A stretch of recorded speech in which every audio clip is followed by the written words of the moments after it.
just before I go in tonight, I'm going to show you something that you might find quite interesting, and it's directly behind the van that we're in. I'll give you a quick look. This is the van directly behind us, and you can see they've bought some plants: strawberries, tomatoes and sweet corn. I think it's getting contagious already. I couldn't resist just putting that little clip on tonight. All the people, apart from us, have lived on this site for quite a long time. And within a space of 3 weeks, you've seen what we've created just outside this caravan. And we've still got quite a lot more to do yet. But within that 3-week period, we can see that people are now starting to buy vegetable plants. So it seems like that might be something that's catching on to people.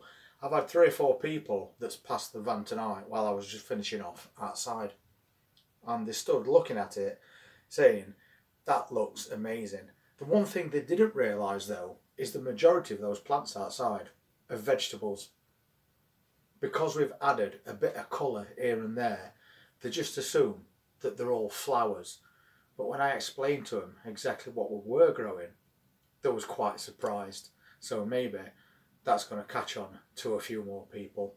And I have also got a few spare plants. If anybody just feels like setting up maybe just one container outside the caravan.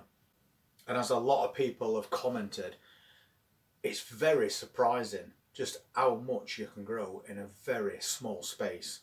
So for this site, maybe that's the way forward. And thank you so much to our latest donator. It's massively appreciated that you donate to the channel. And it does really help us out as we carry on trying to build this caravan container garden. So thank you so much to Peter Frost for making that donation yesterday. It was really generous of you to do that.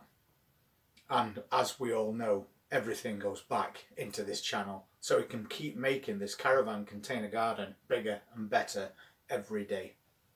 But for a Saturday night, just sat out after finishing up what we're doing, to just glance across to the van right next to us and see that they've bought a few vegetable plants did put a smile on my face. So hopefully we're going to see quite a bit more of that as we go over the next few months. So thank you to all his new subscribers, thank you to his previous subscribers. Everybody has been massively supportive to us over the last few weeks. And a few people have said, are you full yet? The answer to that question is never. We've still got plenty more that we can do. And if you want to see exactly what we are going to be doing over the next few weeks, please hit that subscribe button, press that notifications bell, and I'll see you Sunday afternoon. You take care.